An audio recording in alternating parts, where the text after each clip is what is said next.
People's Democratic Party will today flag off its presidential campaign in Uyo, Akwa Ibom State. The presidential campaign, which is expected to hold at the Nest of Champions Stadium, Uyo, and is scheduled to commence at 10 a.m. However, invited party leaders and members across all categories, including former presidents. This is the presidential candidate of the party, Atiku Abubakar, yesterday said will be an extra burden too heavy for Nigerians to bear if the APC continued in office after May 29, 2023. At the same time, one of the governors loyal to Governor Nyesom Wike of Rivers State, Dr. Okezie Ikpeazu, has declared that Atiku was his presidential candidate and had nothing against him. However, according to the chairman of the Presidential Campaigns Council and governor of the state, Udom Emmanuel, who signed the letters of invitation, the party extended courtesies to all former presidents produced by the party, including Chief Olusegun Obasanjo, Dr. Goodluck Jonathan, and former Vice President Amadi Sambo to the occasion. Meanwhile, here in Lagos, chairman of the Lagos State Parks and Garages Management Committee, Musiliu Akinsanya, popularly called MC Oluomo, led different groups on a 5 million man walk. It is in support of the All Progressive Congress APC presidential candidate, Asiwaju Bola Ahmed Tinubu, Kashim Shettima, and Lagos State Governor Babajide Sanwo-Olu, Femi Hamzat. The rally being witnessed large turnout of supporters who have converged on Teslim Balogun Stadium and the National Stadium, Surulere. Dr. Abati, a lot to talk about these two events. Okay, well, not much there. We've seen the rallies, the various political parties with the commencement of campaigns, which INEC, approved on September 28. We've seen quite a number of these rallies, and we're going to see a lot more.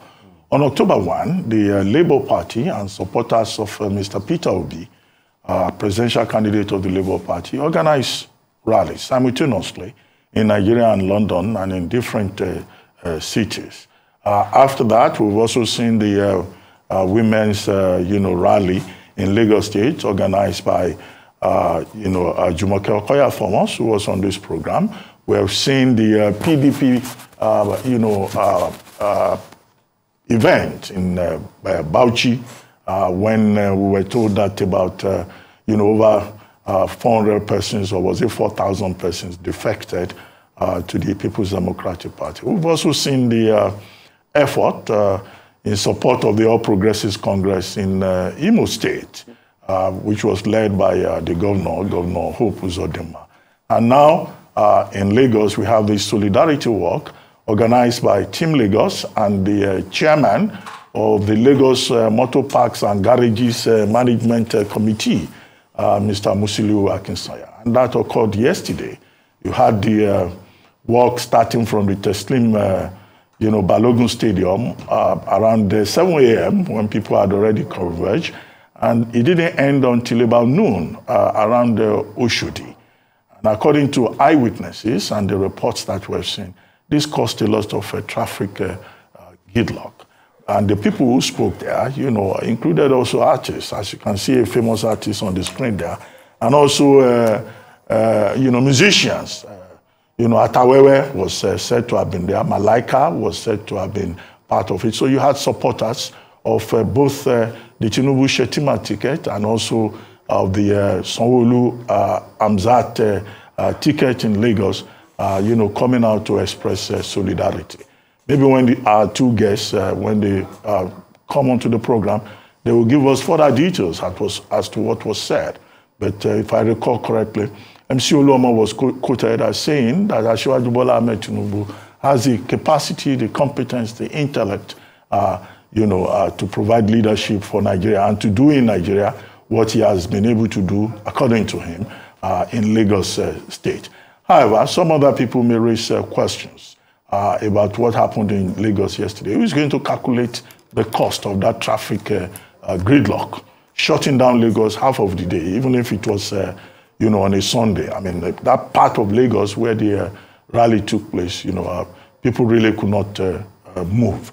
The second question that observers are likely to ask is that the kind of support that rally got yesterday from the Lagos State government, providing security, providing traffic, management, protocols, would the same be done if another political party that is not affiliated to the state government were to, seek the opportunity to also shut down, a section of Lagos for half of the day.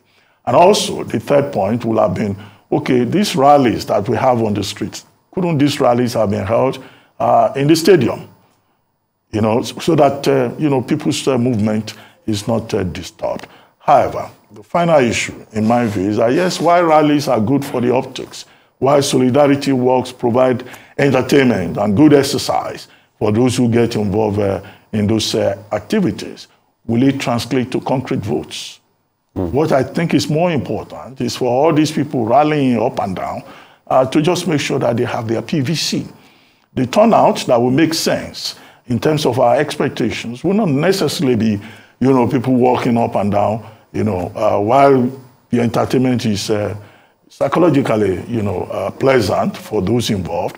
I think on election day, we also expect that people should turn out. So the message is that, look, use your PVC, come out on election day to vote. That's what, will make a significant difference. As for the People's Democratic Party, the People's Democratic Party from 10 a.m. today will start its, the kickoff of its rally, its own rally. But that will be at the Nest of Champions Stadium, Uyo. And as, members of the party have pointed out also on this program, Uyo has been chosen because the chairman of the Atiku Okowa presidential ticket, presidential campaign committee is Governor Udom Emmanuel of Akwa Ibom State. So he's playing host for that kickoff at the Nest of Champions. And we understand that from yesterday, Uyo has already, welcomed so many members of the party, and that the invitation was, in fact, extended to different party leaders. But, in the introduction, you made a point about Governor Ikpeazu, saying that, look, he has no issues with the presidential candidate of the PDP. And I think many people have noted that, to the extent that Dr. Ikpeazu, Governor Ikpeazu is one of the persons described as allies of, Governor Nyesom Wike of Rivers State. And here he is saying that, look, he has been a member of the party since the beginning. He is not opposed to the presidential candidate of his party. But having been part of the party, he thinks that people have the right to ask questions, and that the party can only move forward if everybody is given a sense of inclusiveness, and that people should not be vilified for raising questions. And some people are saying, well, it looks like, the Wike camp is softening a bit, and maybe the party will succeed in resolving the issues, in the party. But let us look forward to what will happen in terms of attendance, in terms of presence and absence at that particular rally. Who will be there? Who will not be there? The presence will be something to talk about. The absence is also will send certain signals. I mean, so the APC has had another rally. Last time it was the women's group. Now it's MC Oluomo and his fans, and I could see a lot of his people there, and he's got his crowd there. There are stories here and there about the rally, that some people were coerced, they were forced. But, apart from all those stories, and like you talked about the traffic situation, how things could have been done better, I think it's just a political season. And for the sake of balance, I think the police authorities too did, try their best as regards making the Labour Party, rally a safe one, a convenient one, and the police to have worked with them on this rally. And I think the most important thing is that the police and security agencies should not be partisan. They should try as possible to give everybody a fair chance when they're having their rallies, put their men out there, ensure there's no breakdown of law and order, and ensure that the rallies go peacefully. And it's only very high political season this season, and it has to be said, everybody will come out to rally. As this party is rallying, all political parties are rallying. I've been getting videos almost every day about even parties like the NMPP in some parts of the north, and the mammoth crowd. So about even we've getting reports of rallies about the NMPP, you know, mammoth crowd. You know, they've got their own crowd too. The APC has got their own crowds too. I mean, Bola Ahmed Tinubu has been a political stalwart in Lagos for quite a while.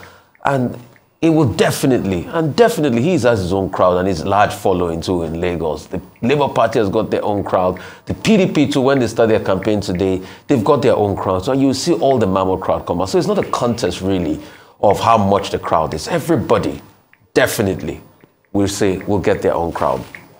But the most important thing should be the issues. And the question is, do we talk enough about the issues even at the rally to the people, or it's just for the optics, it's just for the buzz? Probably. And there are issues that affect Nigerians, millions of them. And we all know these issues. I mean, I've talked about these things ad nauseum. No water, no light, subsidy issue, many things, corruption and everything.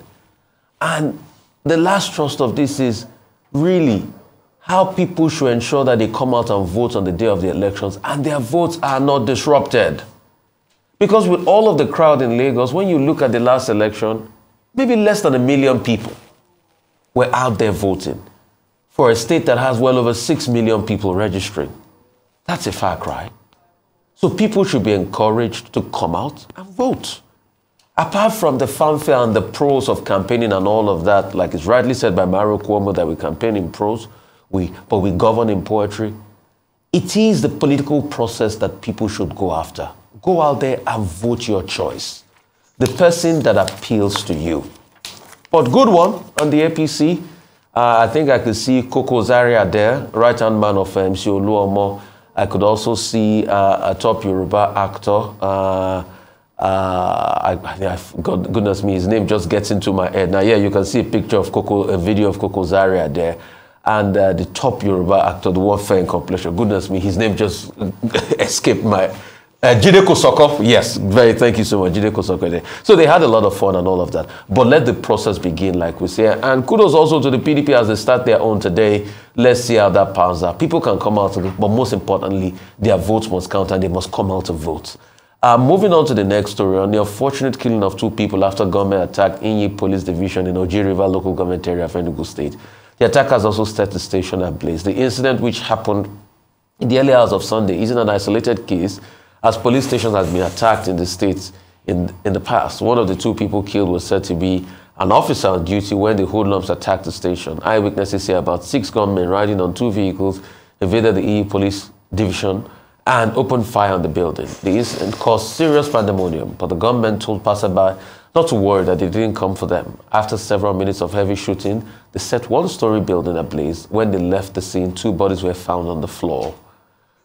Another very sad one. Another sad development, gunmen have killed the youth leader of the All Progressive Congress in Igboeze South local government area of Enugu State, Lucky Okechukwu. Reports say that the victim was shot dead Saturday night at Unado area of the town. The chieftain of the main opposition party in the state confirmed the incident to journalists. The police and the All Progressive Congress are yet to react to the incident. Wow, a lot of killings. Sad one there, Dr. Abati.